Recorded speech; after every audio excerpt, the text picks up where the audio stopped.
It was the end of 1996 and ECW was on the brink of mainstream success.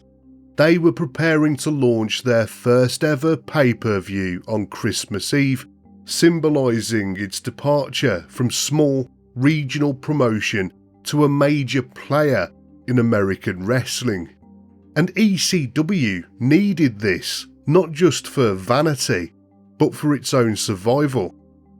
Despite its popularity, the company was struggling financially, and pay-per-view was seen as an opportunity to reach a wider audience and to make some money. The promotion was known for its violent adult content, providing a stark contrast to the more family-friendly WWF and WCW at the time, and they had a loyal, devoted, bloodthirsty fan base. But on November the 23rd, 1996, just how bloodthirsty they were would be put to the test. On that night, ECW geared up for a house show in Revere, Massachusetts. The company was known for showing the fans a good time, and that Saturday night was no different. The card included an exciting lineup of matches, including Shane Douglas versus Tommy Dreamer for the television title, and the Sandman vs Raven for the World Heavyweight Championship in a dog collar match at the top of the card. Also featured was a match for the tag team titles that would see Mustafa and New Jack, aka the Gangsters, face Devon Dudley and Axel Rotten. At least that was the plan. In the end, Axel Rotten couldn't attend the show, and so ECW boss Paul Heyman was on the lookout for a replacement wrestler. 3 men stood backstage: 17-year-old Eric Koulis along with his friend, the midget wrestler Tiny the Terrible, and his father. Nobody seemed to question why these men were just standing around, although the Blue Meanie was confused as to who Koulis was exactly. He was in the locker room and he's walking around, and we had pitchers of water, and I was wondering, why is the security guard drinking our stuff? Why is this guy eating from our catering? And he sits next to Taz and he lights up a cigarette, and Taz, who's Mr. Health, just shot him a look. Perhaps it was this overconfidence that caught the attention of Paul Heyman. Heyman had a reputation for being a hustler in the wrestling business, but here he was about to get hustled himself. Koulis told Heyman that he had ring experience, having wrestled for Killer Kowalski in the Boston area. Both his father and Tiny the Terrible backed up Koulis' story, and according to Heyman, Koulis presented fraudulent documents that said his age was 23 rather than the truth, which was 17. Koulis even came complete with a gimmick known as Mass Transit, a bus driver, and he even brought his bus driver outfit with him. It was the intention of Koulis all along to somehow get onto the card that night, and Axel Rotten's absence gave him that opportunity, and so Heyman told him to go get changed. This was his big opportunity. He was going to make his ECW debut alongside Devon Dudley against the Gangsters, but Koulis was about to find himself dangerously out of his depth, and he would soon face the terrible consequences of his deceptive actions. New Jack, real name Jerome Young, was one of ECW's more controversial characters. He had been an armed robber and a bounty hunter before becoming a wrestler, and had spent a couple of years in jail for aggravated robbery. He was one of those wrestlers who blurred the line between his character and his real-life self to the point where few people knew exactly who the real person was. In the ring, he was threatening and incredibly violent during his matches, and that didn't bode well for Mass Transit.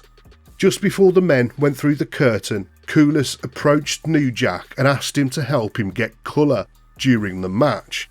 Koulis clearly wanted to make a big impression and to bleed, but he didn't have the experience to cut himself. Either way, New Jack agreed to the request, but warned Koulis that the whole match was a bad idea for him to be a part of. Koulis didn't listen to that warning. The men weren't supposed to be out there for long, as it was booked as a squash match, so how bad could it be? And so he headed to the ring. The ECW fans booed loudly for Mass Transit as he made his entrance. They wanted to see the hardcore legend Axel Rotten, not some fat kid in a bus driver's uniform. The bell rang and the gangsters dominated. Devon Dudley was quickly isolated on the outside before the men turned their sights to Koulis, aka Mass Transit. With Koulis laid out, New Jack grabbed a surgical scalpel in order to give him the colour that he'd requested earlier.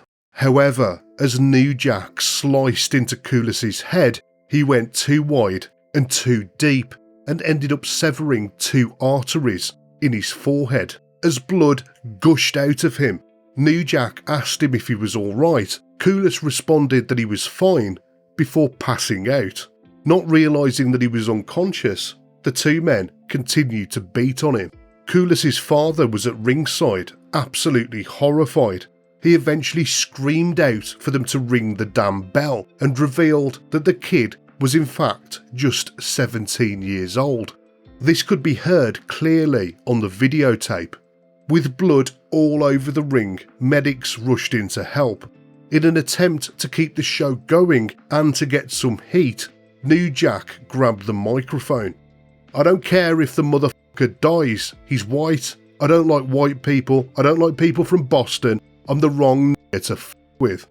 Later, the Blue Meanie said, "I watched the whole match and it was brutal. Anybody with experience would know never to let someone else cut you, because you know your pain threshold, you know how deep is too deep. Someone else blading you, you don't do it, it's not safe. There's no way to vet this kid's lies, and because he lied, a lot of people nearly lost work and opportunities." The aftermath almost finished ECW.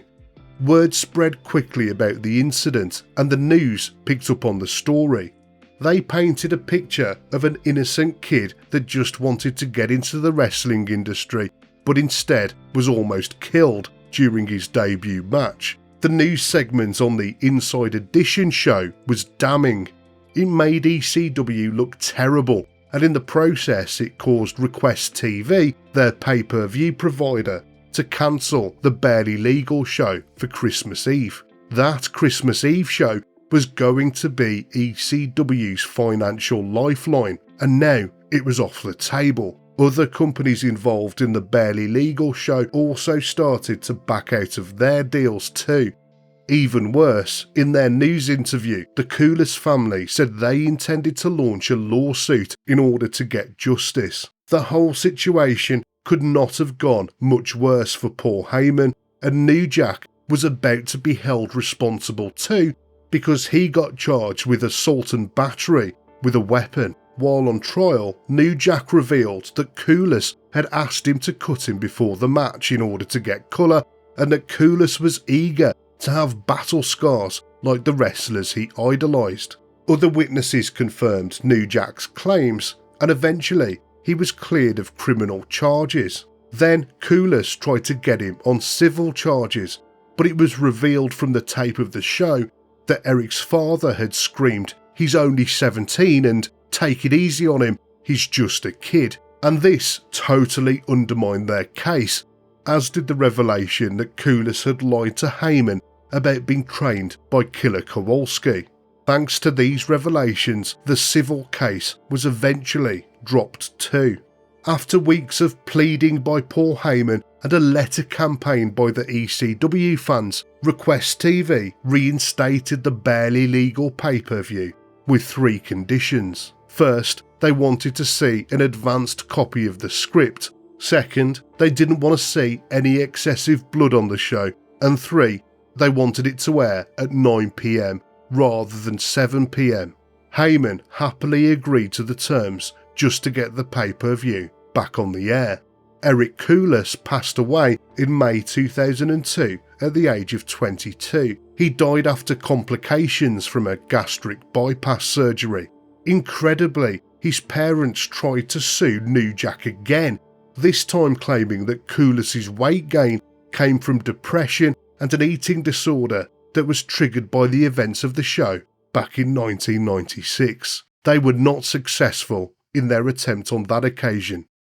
New Jack carried on his career, and if anything, the incident helped boost his reputation for being the most fearsome wrestler in the industry. And despite how close to an all-out disaster the Mass Transit Incident was for Paul Heyman, in the end it contributed towards ECW's aura of being the most raw and hardcore wrestling promotion of its time.